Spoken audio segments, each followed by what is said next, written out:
Hello, everybody. Welcome. Good afternoon. Please put your hands together for Julian Bellamy.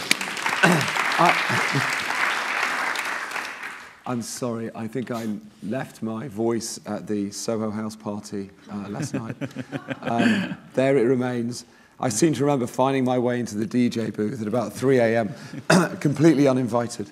So I apologise in advance. But thank you for coming. Julian, you have quite a long job title. Yeah. Which is Creative Director, Head of Production and Development at Discovery. So I think we should just cover off a couple of the basics, first of all. Which channels do you commission for? Okay, so basically the way to sort of think of it is that Discovery is a big global media company, and it's sort of, there are two parts to it. There's the US networks, so something like 13 US networks, and they have their commissioning teams in the US. And there's the rest of the world, DNI, of which there's about, on average, something like 6 channels in 224 countries. And my job is, amongst other things, is to spearhead the commissioning for those international networks. In 224? 224 countries and territories. No, nor did I, but the press office told me this morning. So no. Well, how many you can actually name? Oh, no chance. What we have is we have commissioners around the world. We have them in London and the US, New York, DC, Miami, Sao Paulo, Singapore. And each one of those commissioners are commissioning shows that range from shows that work in, say, just 1 or 2 countries, through to shows that can work all the way across the international But broadly speaking, when you commission a show, are you looking for a show that will play globally? Is that your main focus? Certainly the story of the last 2 years for DNI has been that we've been looking to supercharge original production. And so we've commissioned a lot more hours, we put a lot more investment in, and that investment is unambiguously, it's focused much more on shows that can work all the way around the world. Because in the end, one of the sort of genius things about the Discovery model, whether it's Discovery Channel or Animal Planet or any of the female entertainment networks like TLC, is that you create a show and then you play it all the way around the world in multiple markets and multiple territories. But would you ever commission a show that's just meant to work in the UK? Yeah, we would, and we do. There are countries all around the world, like Italy, for example. We're the 3rd biggest broadcasting group in Italy. And Real Time, which is the female entertainment network there, commissions 200 or 300 hours of shows that really are only designed to work in Italy. Okay. And likewise in the UK and likewise in Brazil and so on. But so you're commissioning for Discovery, for TLC. It tends to be focused on 3 brands. Yeah. It tends to be focused on Discovery Channel, on the female entertainment brand, so that's TLC, Home and Health, and there's also Animal Planet as well. Okay, great. Well, let's have a look. Let's start by having a look at just a selection of programmes from your channels. Ask for money and get advice. Y'all call it a moment, I call it life.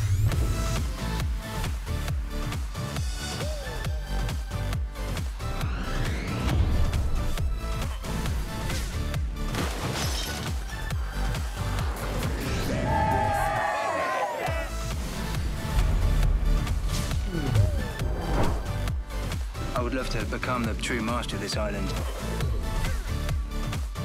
Yo, this is hot. Zapraszamy na polski turniej wybiegów. It's got balls of steel. It's the car trade journey of a lifetime.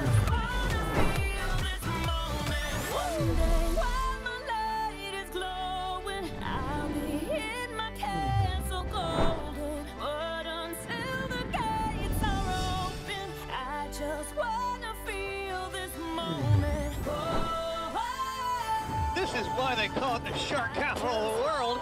Creole humanity, my ass. And that's a survivor's instinct. He came up off the ground, then he split in 2. It wasn't from his planet.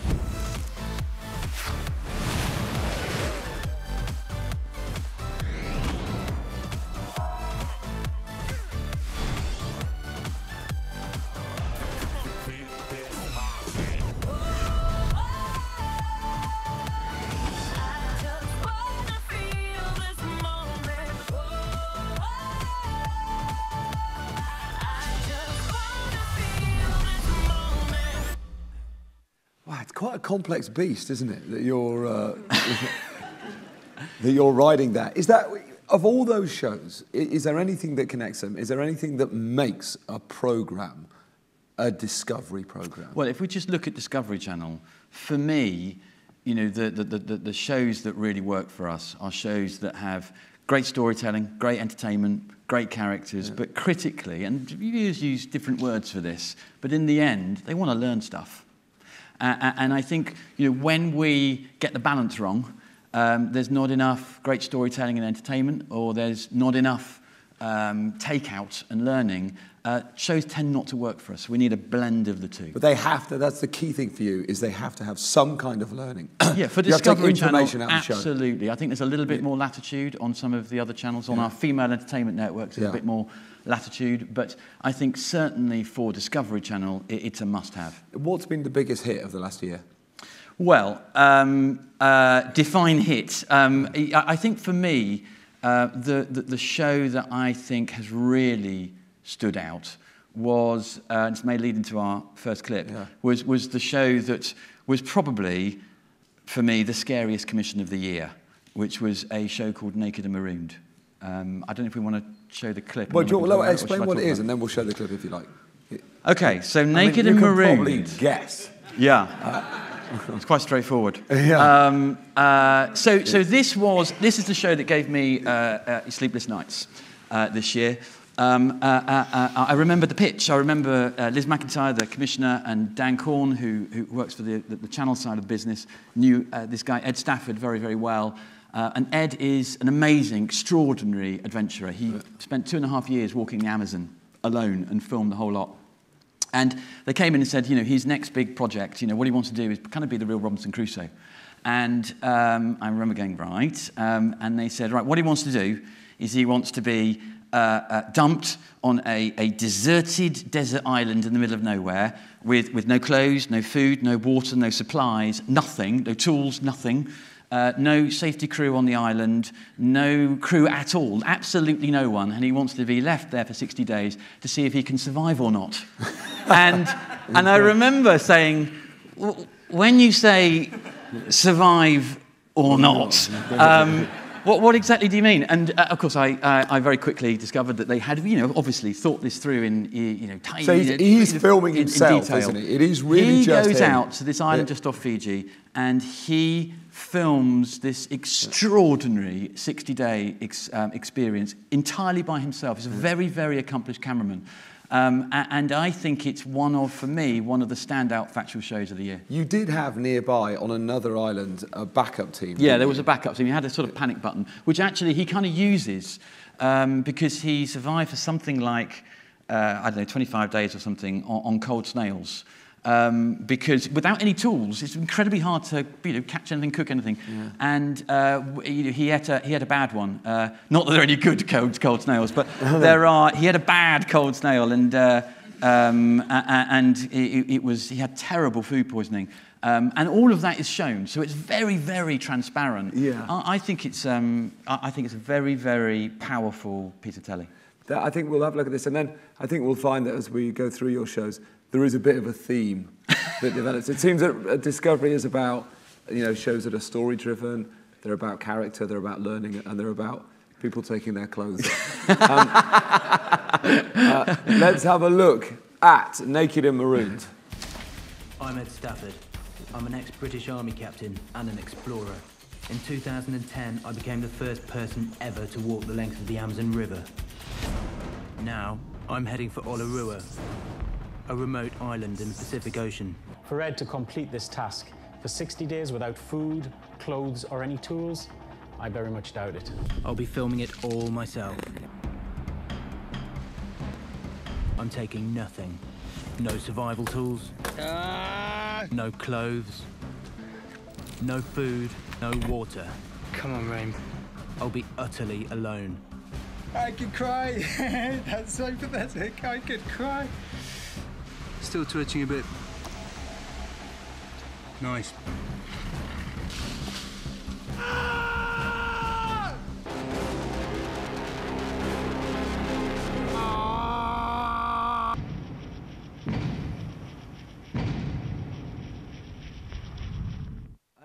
I know you didn't interfere, but did you tell him to fashion a skirt so that he would? It was understood that he would fashion some attire. Yeah, but for me, you know, I picked it for a couple of reasons. One was really because I felt that it felt so. I loved its unpredictability. You know, in a world where so much of television is prepackaged and you kind of know what you're going to get before you shoot a frame. Here was a show that we genuinely, sincerely, this was just about backing, you know, Ed, and to do something that he had always dreamt of, and genuinely not knowing what we would, you know, what would come out the other end. Yeah. And I loved it for that. And I keep thinking now, there was a challenge out for indies in this room or anywhere else, is to think, what other big bets? I want to place a couple more bets in that big sort of unpredictable space for Discovery Channel. Where else can we do that? I'm very, very keen to try and do a couple more of these big, unpredictable sort of gambles. Do you think that's a slight direction of travel in television as well, towards these shows that they're not really formats? You know, that is there a move away, do you think, from these very structured formats? I think there's a hunger for the real and the authentic, and I think you see that across the whole of television. I think one of the interesting things you see in a different genre at the moment is look what's happening to the kind of classic, you know, makeover show in the feature space. It's undoubtedly sort of beginning to wither on the vine. And I think that's part of the same process that's happening in unscripted, which is people just have a hunger and a thirst for something that feels, you know, real. There is a show in America on Discovery called Naked and Afraid. Yeah. It's not, you know, a million miles from the show we've just seen. For Discovery US. It's for Discovery US. Yeah. And that has been a big hit in America. I've seen articles in the paper about it. It has, as Naked and Marooned has. Naked and Marooned went out a few weeks and months earlier, and I think that its success actually, gave the US quite a lot of confidence that their show that was coming down the tracks would also, you know, be a hit. What I'm confused about is what came first, because Naked and Afraid, a lot of people are talking about, I notice. Yeah. Naked and Marooned, not a wholly dissimilar premise. Yeah. Was Naked and Afraid inspired by Naked and Marooned, or was Naked and Marooned inspired by Naked and Afraid? Honestly, genuinely, it's a happy naked coincidence. That come on. No, it genuinely was. Yeah, I'll tell you who commissioned that show. Yeah. That's Simon Andre, who was based in the west coast of America. Has now just recently he's left Discovery and set up his own indie. No, it was genuinely a coincidence. As it turns out, you know, this show was, you know, a few months ahead, but no, it's genuinely a coincidence. Right. So that's Naked and Marooned, and it's been out in Britain. It's been out in Britain. Was it hit fantastically well? So what does that mean? How many people? Well, how many have to watch an episode of your shows for it to be a hit? It would be, look, I think it got something like 300,000 viewers on its premiere, but of course you play these shows, you know, 10 times, plus then you play it across, you know, 200 odd countries.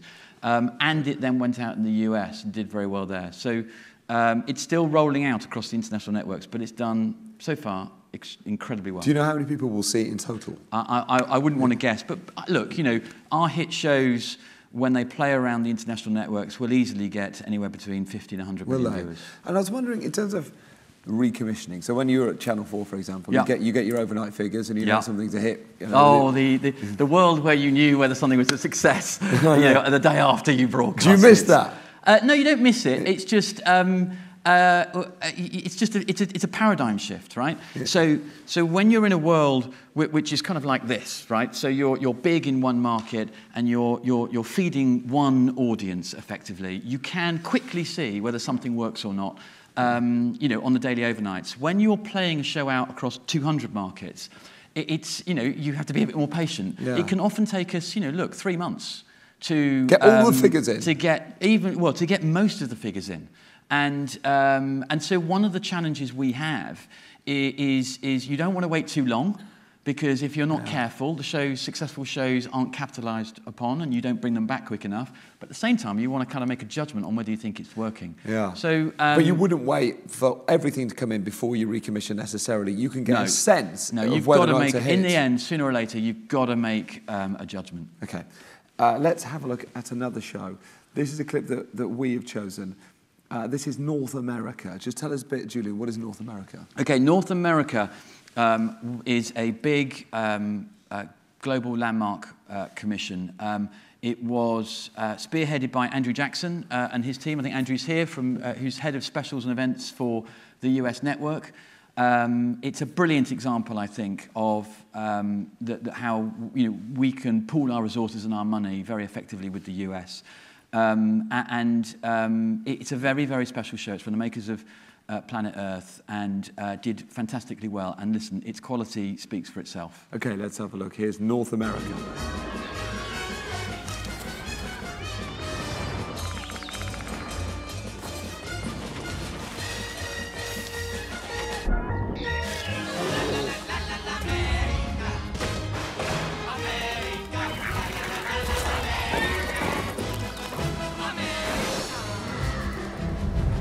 The best show in town, North America. Tonight at 9, brand new, only on Discovery and HD. Actually, by the way, you can tweet us. It's #TV Controllers if you would like to. We will give you a chance to ask questions later, but if you'd rather tweet us, then you can. #TV Controllers. Is this, now previously you've made co-productions with the BBC, Discovery. The US networks have. The US networks, with those kind of David Attenborough shows. Is this the first one of this nature that is not a co-production? Yeah, this is, look, it was the first time we did a big global natural history landmark with the US. And I think, look, we've made no secret of this, and certainly I haven't. Over the last couple of years since I've been at Discovery, a very, very central and important part of what we do in commissioning for the international networks is to go out there and find the most ambitious, the highest quality, the best natural history landmark series and events. Why did that deal with the BBC come to an end? Well, whose decision was that? Hold on. You're jumping a gun a bit there. Look, there are discussions taking place about how Discovery may well work with the BBC in the future, but that's not something that I'm personally involved in. It's really between the US and the BBC. What I would say is, regardless of the outcome of those discussions, commissioning big global landmarks and events is an absolutely central part of Discovery's DNA. And in fact, today we've just announced a big global landmark development fund. Hundreds of thousands of dollars worth of development money that's up for grabs. And that's for, what's that for specifically? That is specifically to find the next generation of natural history landmark events and series and events. And it's something that we're doing hand in glove with the US. In fact, Andrew and I are sort of partners in crime on it.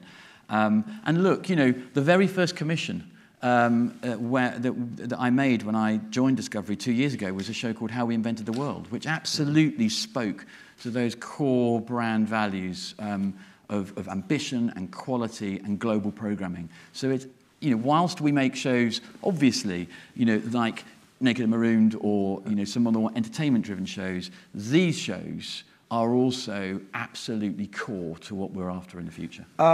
But just to come back to the BBC, it does seem as though that seems to me like a move away from those shows that Discovery made with the BBC. Well, like I said, look, it would be unfair for me to comment on those discussions. I'm not involved in them. But what I would say is there's no question there's an appetite on our part to make big natural history, global landmark series and events. Okay. Working hand in glove with the US, no question. I wondered in terms of, now that you've got this global perspective rather than a domestic perspective, what are the territories that are coming up with the boldest ideas, whether it's in natural history, factual entertainment, and how do we compare with other territories in terms of coming up with bold, exciting and original ideas? Okay, so I suppose, let me answer that in a couple of ways.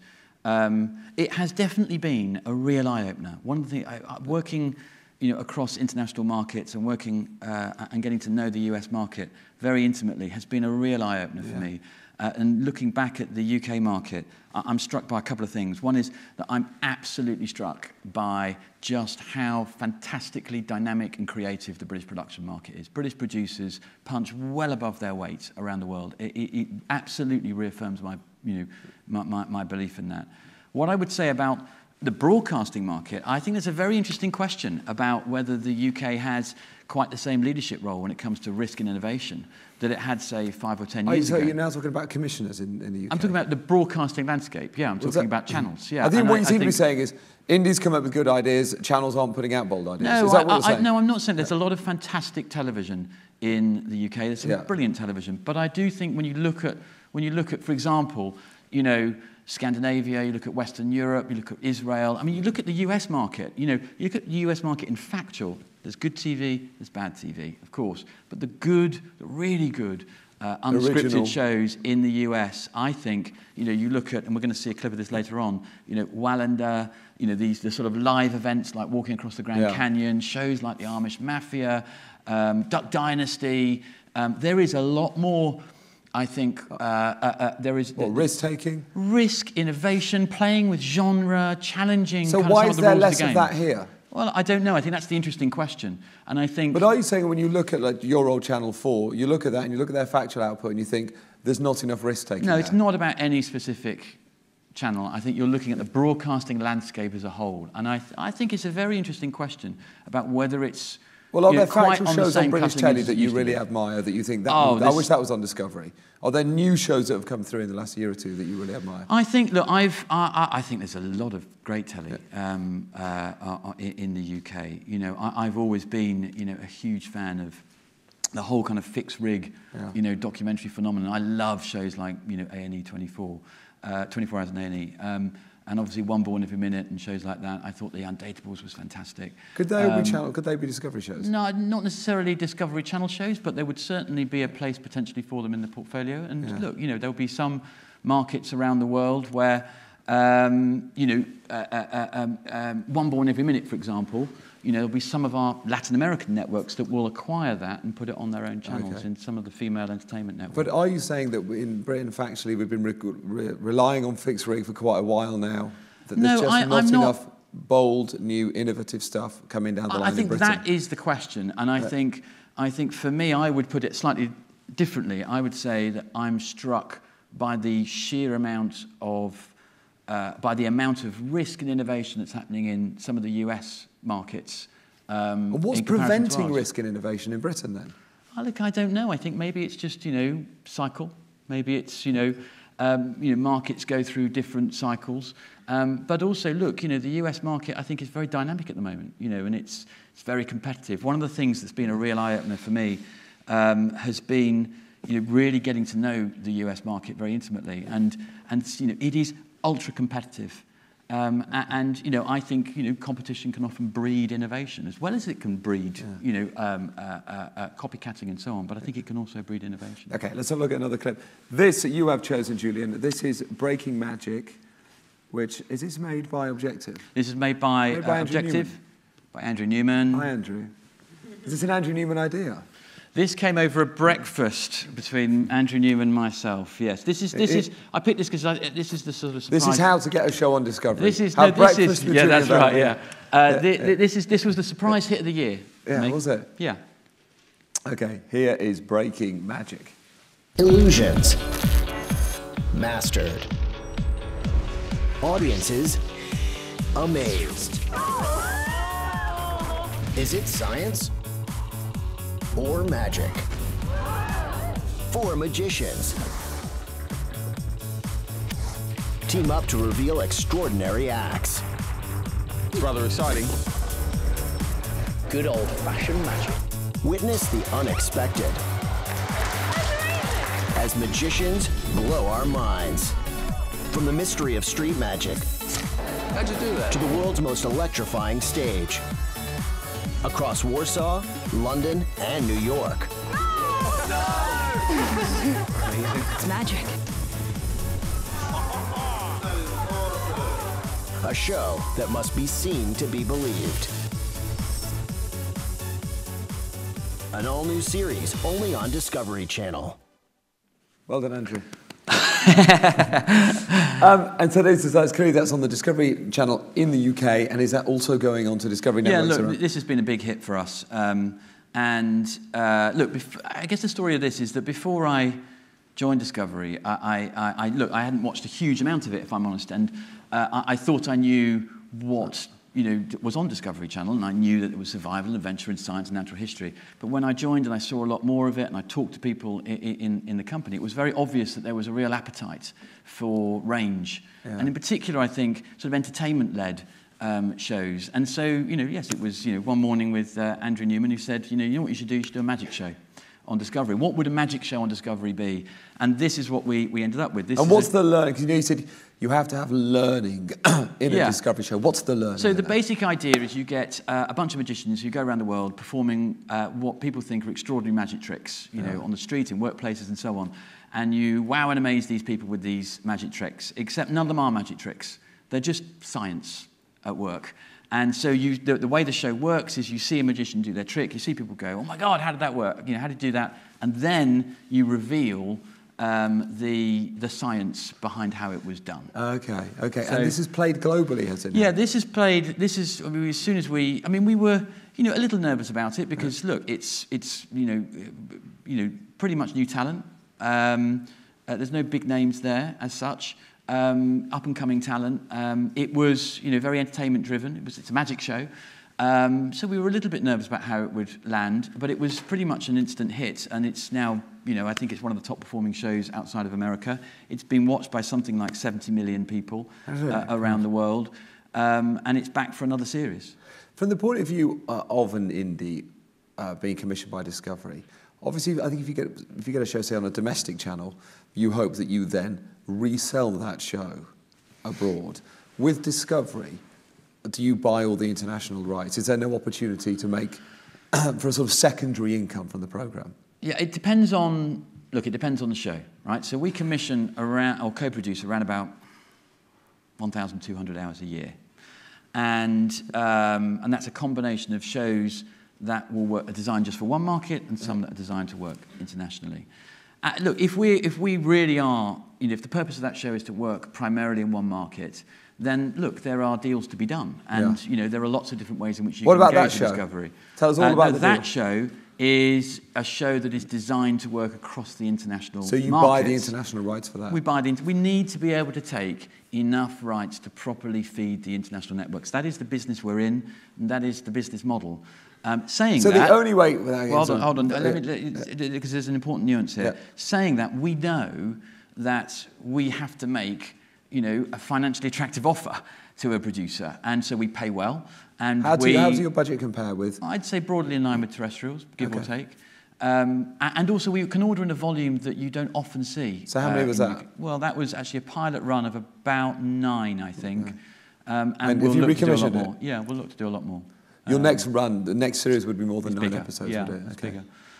So, you know, you hope that combined with, you know, hopefully being, you know, pretty, you know, good to deal with, means that, you know, we can attract some of the best producers. And look, so far, you know, touch wood, we seem to be making progress there. We're working with probably more producers than ever before. You know, some of the big groups, All 3 Media, Shine, Endemol, as well as some of the smaller indies. So, you know, I'm sure there's you know, many improvements we can still make, but I think we're making some progress. But it is, just broadly speaking, the way to make money is off the production fee. It isn't. There's very rarely a second. It depends on the show and it depends on the deal. But look, yes, it's primarily going to be a show where we will take the international rights, and you know, like I say, but that doesn't mean that there isn't, you know, money to be made. Okay. Was there money to be made? Yeah, I think actually the American, we told that in America that Discovery handled that. We would have made money except for it went massively over budget. But Second series, Andrew. Yeah, that's right. That's right. Let's have a look at the next clip. This is Shark Week. We have picked this clip, Julian. Okay. Just tell us a bit about Shark Week. So Shark Week is really something that's a US set of commissions, although actually I think the clip you're going to show is something that we commissioned that contributed to the week. Yeah. And Shark Week is just one of those institutions in the US. It's been around for 26 years. In fact, this year, they just had a monster year. And again, I can claim absolutely no credit for this. Really, it's hats off to Andrew Jackson and the specials team over in the US. I think of the 10 highest rated shark docs ever, 4 of them came in this year. And so it's been a huge hit. And I think there was a sort of significant footnote to this for me, which was this was also the first year where one of our shows, one of the international shows, played a big and central role in that week, and you'll see a clip of it in a second. It was an extraordinary series that then became a big special for the US called The Great White Gauntlet. Okay, great. All right, let's have a look at a clip. Here we go. At the bottom of the world, there's a place like no other. A stretch of shark-infested water along the coast of South Australia, where few dare to venture. A great white feeding ground that's teeming with some of the largest and deadliest sharks on the planet. But these waters are also home to $1 million bounty for those brave enough to tempt their fate. A prize sea creature known as the abalone. That bag we just pulled, $2,000.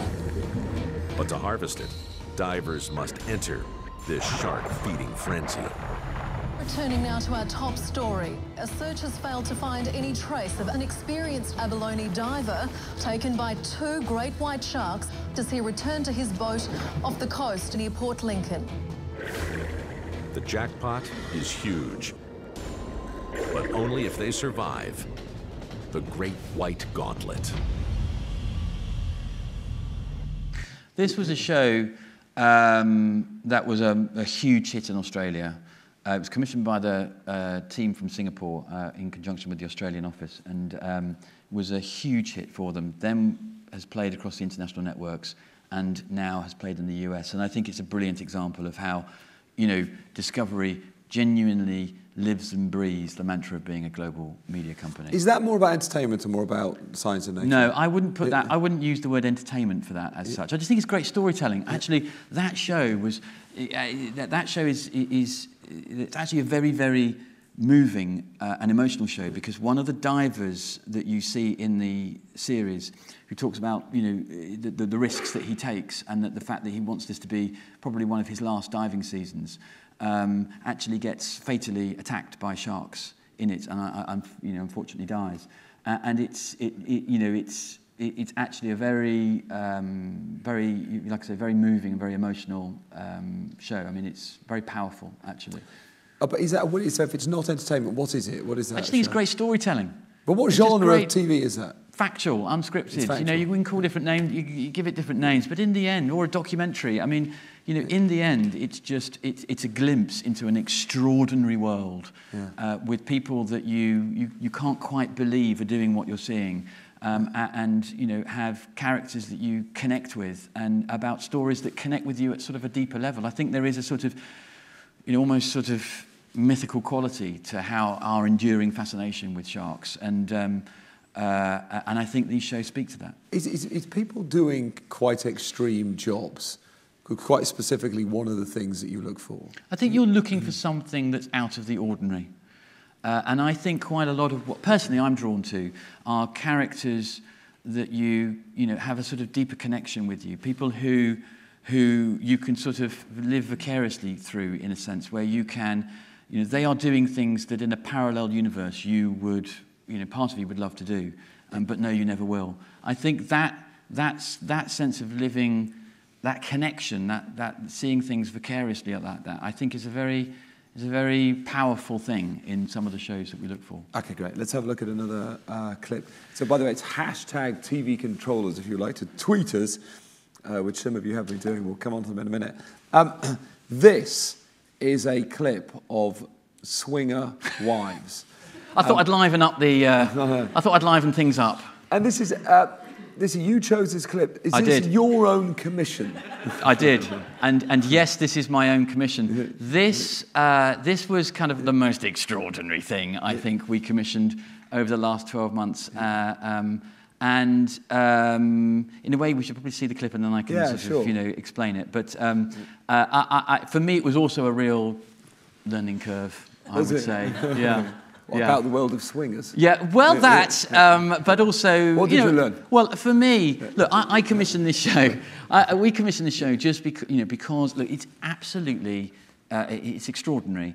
It's actually, there's no sex in this show. So it's a show about the swinging community in Atlanta, Georgia, where, you know, there are sort of apparently sort of, you know, quite normal, you know, middle-class Americans, business professionals, lawyers, doctors, evangelical Christians, yes, really, evangelical Christians, who also swing. And can I ask a really stupid question? I don't actually really know what swinging is. Wife swapping. Okay. You don't know what swinging is. Does anyone actually believe that?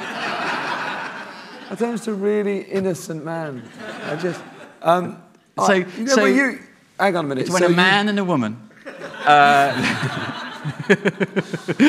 but I tell you, the extraordinary thing about the show for me was it was a glimpse into a hidden kind of world, and it's an extreme, in a way, it's an extreme example of a broad point I want to make, which is the international networks is a very broad canvas. Yeah. You know, and so is it on? What show channel is this on? This plays on the Female Entertainment Network, so it will play on, you know, TLC or Home and Health and so on. But there are these people who, you know, for me, trying to work out, you know, what being in that world does to your relationship, you know, and how you reconcile one part of your life with the other is absolutely fascinating. You know, how do you reconcile being an evangelical Christian with swinging?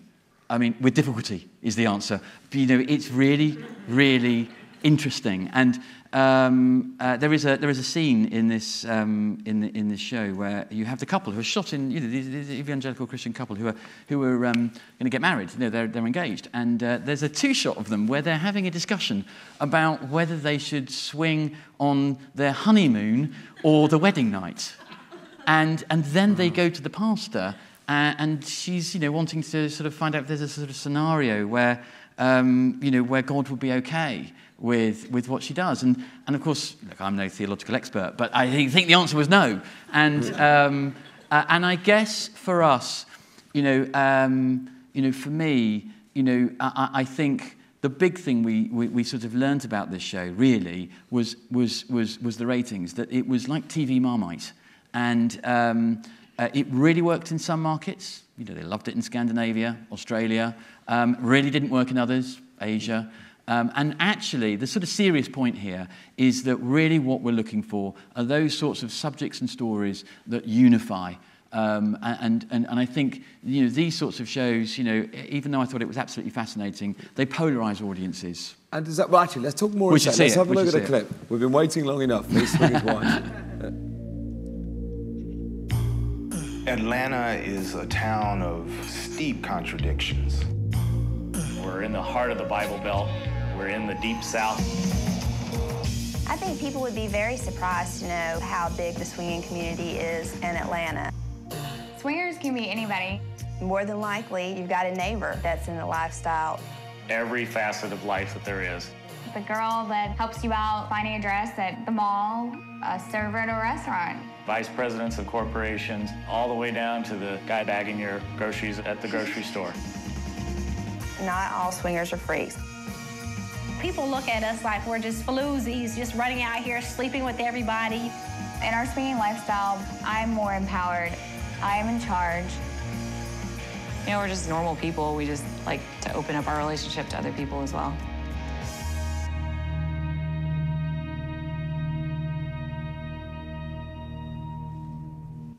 You know, just like, so it might be the woman who sells you a dress in a shop. Do they have like a sign? How do they? What, sort of handshake? Like a Masonic handshake? No, I think they all kind of know each other, don't they? This sounds a little bit like I'm now looking for opportunities. It's try and follow that one. No, you know when you say it doesn't work, for example, in Asia, does that mean that you won't recommission it? Does a show have to work everywhere? I think, listen, if you're commissioning shows that are designed to work across the international networks, it doesn't have to work in every market. I mean, that's setting in itself an impossible target, but you are looking for it to hit pretty big in many markets. It's still under discussion. I think the question, certainly going forward for us, is probably looking, I think, for more shows in subjects and areas that unify. So great characters, you know, certainly still subcultures, medical, health, maybe even parenting. You know, those are the things that we know sort of unify much more easily. And I suspect going forward, that's where we're going to be targeting more. Okay, great. Let's have a look at the next clip. This is Skywire Live, and this is interesting because it was a live event, I think. Yes, I have to say, I didn't commission this show, but By the I'm way, quite happy to talk around it. Just with Swingers Wives, you did commission that, but that was it made by an American company? Yeah, about 25% or so of what we commission, maybe 30% of our commissioning slate comes from the US and from US producers. Obviously, you're based in London. I'm based in London, but we have teams in DC and New York. So John Seacrest, who commissions for the Female Entertainment Networks, is based in New York. And Sarah Davis, who commissions for Discovery, is based in DC. But I guess what I'm saying is that there must be an equivalent of you in America, someone the same role as you in America, commissioning in America, American companies to make shows globally. But you can also commission an American company. Absolutely. From London. Okay. Yeah, absolutely. Or from our international networks. Yeah. Yeah. Okay. So let's have a look at. Just tell us what Skywire Live is and why it was significant. Okay. So first of all. Look, I've got to say, I really didn't have anything to do with this show. I'm going to hand over, very much, take my hat off to the US guys for this show. When I said earlier on about, my scariest commission of the year, Eileen O'Neill, who is the president of Discovery Channel in the US, oh my God, she can trump me with this show. I mean, this was, I think, one of the most extraordinary pieces of television this year. There's a guy called Nick Wallander who walks across the Grand Canyon on a tightrope, and it's pretty self-explanatory, but it is, I think, utterly remarkable. And it was a live television event. Yeah, it was all done live, and it was watched by something like 14 million viewers in the US. It was. It played across, I think, 178 countries for us. That must be quite odd. Obviously, so that'll be the middle of the night for some people. Yeah, I think people in Singapore had to be up pretty early. Yeah. But I think, listen, in a world where more and more is sort of time shifted and DVR'd and so on, I think there is just going to be a super premium on more live events. And I certainly know, the US. Do you want to commission live events? I think we're all after live events if it's the right thing. And certainly, I know Andrew Jackson here. Who, like I say, is head of specials and events for the US. I know he's very much after the next one-off big bold live events. Yeah, anything that feels like it's a big event. And I think you will see more of these coming down the track, not just for Discovery, I suspect, elsewhere as well, because this was it was a huge hit for the US. Let's have a look at a clip of Skywire Live.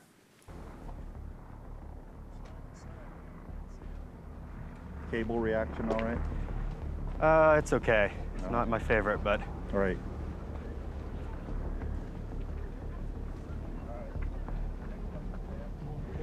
Praise you, God. Praise you, Jesus.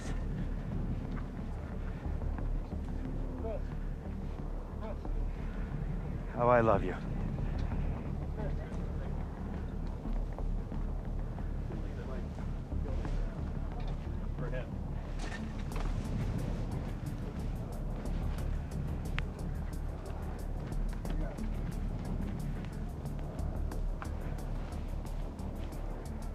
Thank you, Jesus. How's that reacting now, Nick? I'm not liking it. That's really extraordinary. It is an extraordinary piece of television. I mean, and we were talking... Hang on, so has he got no... He's got no safety, no tether, no. No tether? No tether, no. What, if he falls off, he dies? Correct. Bollocks. Andrew Jackson, correct? How can is you that put correct? that on telly? Correct. He wouldn't do it with the tether. He said he wouldn't do it with the tether, so we had to go without the tether. It's 22 minutes of that. Were you there? I wasn't there. I watched it at home. Were you shitting yourself? Yeah. And I wasn't the only one. Like, what would...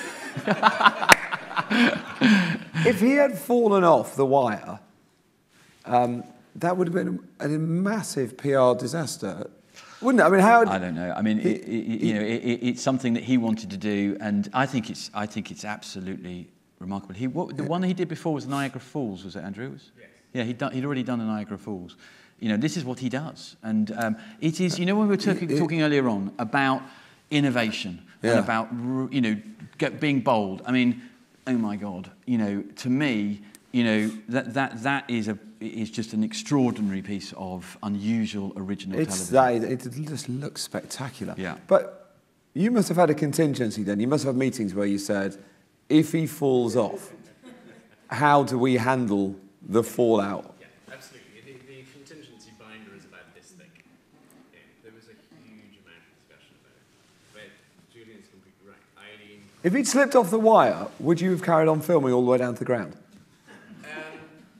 The contingencies were there for what we had to do. What was the contingency? Oh! No, it's a really interesting question. If he slips off the wire, do you see him die? We had several... The key is that he would hope to grab the wire. I'll bet. But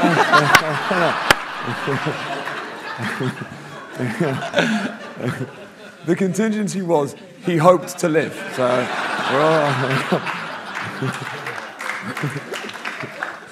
no, but genuinely, if worst case scenario, would the cameras have been turned off instantly?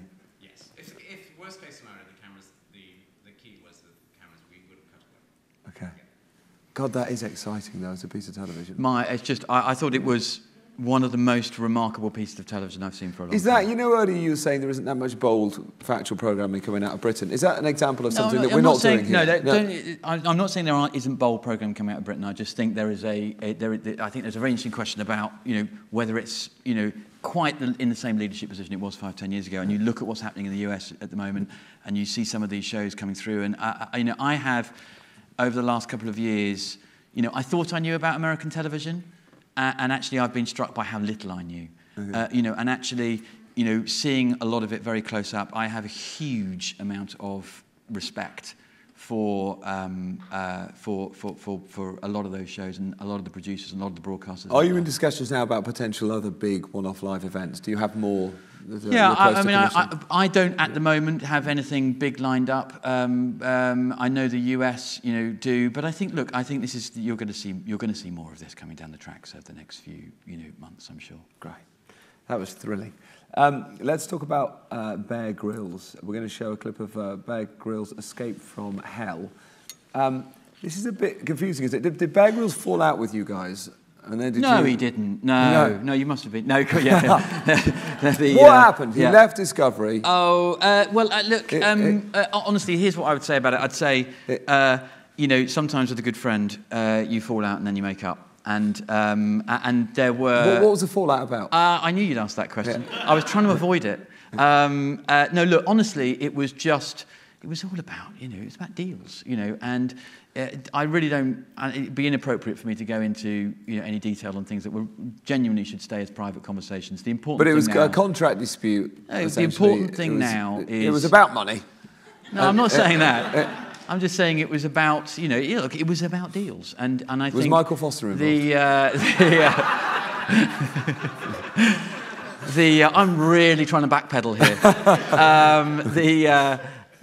The important thing, Richard, is that we we now are we're back, and actually, look, it was something that, you know, genuinely, sincerely, you know, Bear goes back. Has something changed about Bear Grylls' circumstances that made him suddenly more attractive to work with again? No, I think no. Look, it's. I know what you're getting at. But no, look, it's genuinely, it's one of those things, and we have made up. And does he work for other networks as well? He's got a big NBC show out in the US. So he's not exclusive to Discovery. But he's. Look, you know, I think in many ways I like to think this is his home, and you know, he has, you know, worked for Discovery for many, many years. He is an incredibly important. TV personality for us, and I think, you know, his shows are fantastic. You know, when he's out filming for this series, you know, he'll turn up in sort of Guatemala, and the hotel will be besieged by, you know, people who just want to see Bear Grylls. So he's you know, he's very, very important, and I am so pleased and delighted that he's back. Sarah Davis commissioned this series, you know, for us. I think, you know, she and Betty, the production company, have done a brilliant job with it. It's not launched yet, has it? It's coming out very soon. In September, I think. It's end of September, something like that. Okay, let's have a look at Bear Grylls' Escape from Hell.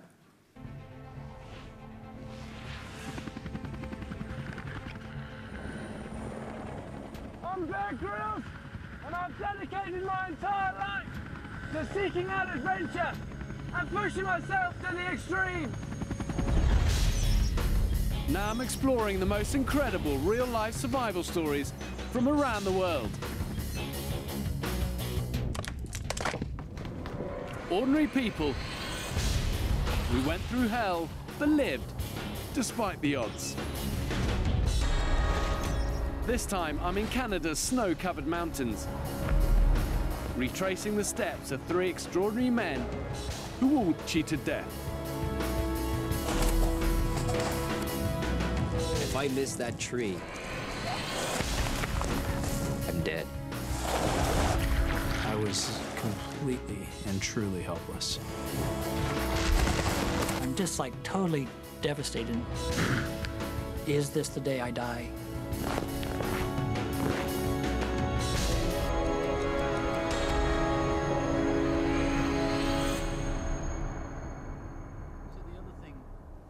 The other thing I would say about this is, for all of the things we're talking about, range and about how we want to push some of the boundaries with new types of shows and so on, I think there is also a message here which is just don't forget the core.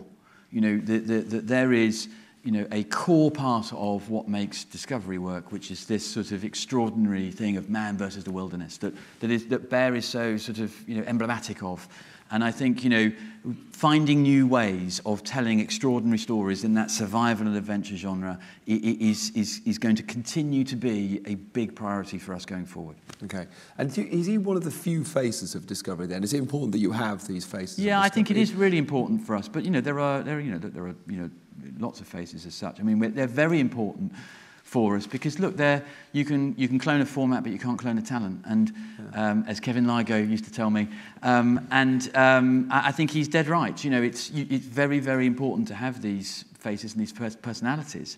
You know, even, you know, you go around the world, you know, when people you know, instantly recall what they love about the channel, more often than not, what they do is they name people, they name individuals, and so. Yes, it is absolutely a central part of what we're after. And we're going to look at one more preview, which is Ultimate Shopper. Just tell us what Ultimate Shopper is, Julie. Okay, so Ultimate Shopper is an example of something that plays out on the factual entertainment networks. So TLC here in the UK, and for example, this is a brilliant example, I think, of a show that's been recommissioned. So there's a second series coming out. It's a show, what I love about this show is that it's a show that actually was commissioned by the Italian networks, our Italian networks. So it was just for the Italian market. And, you know, again, hats off to them. They came up with the format. It worked brilliantly in Italy. And we then did an international version, an English language version, that then played around whatever it was, you know, 170 countries. And now it's done so well in some markets. So in Brazil, it's, you know, one of the big hits of the year, and Brazil is a huge market, and likewise in Mexico, that now those markets are doing their own local versions. And one of the things we've really tried to do over the last, you know, couple of years is work really, really hard to somehow harness, you know, the different. There are so many creative people at Discovery, and to try and harness that and cross-fertilise and get people to work much more closely together and take an idea that works in one part of the world and bring it to another has been a really big theme of what we try to do. And what's the premise of this? So this is basically, imagine that you had, you know, you had a department store all to yourself. And you could go around and pick any clothes that you liked, and you could keep them as long as you were judged to being the person that shopped and the best, and you had the most stylish outfit, as picked by a panel of judges.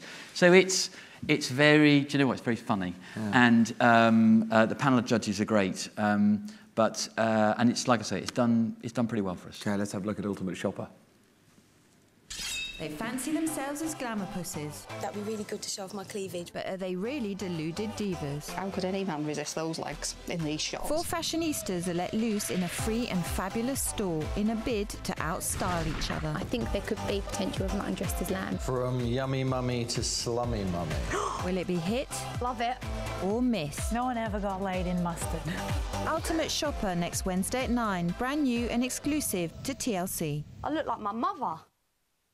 We're going to take some questions now. I just want to ask, in terms of actual commissions from British companies, so we talked about Objective earlier, in the last 12 months, which British indies, how many British indies have you commissioned? Crikey, I don't know off the top of my head, is the honest truth. Yeah.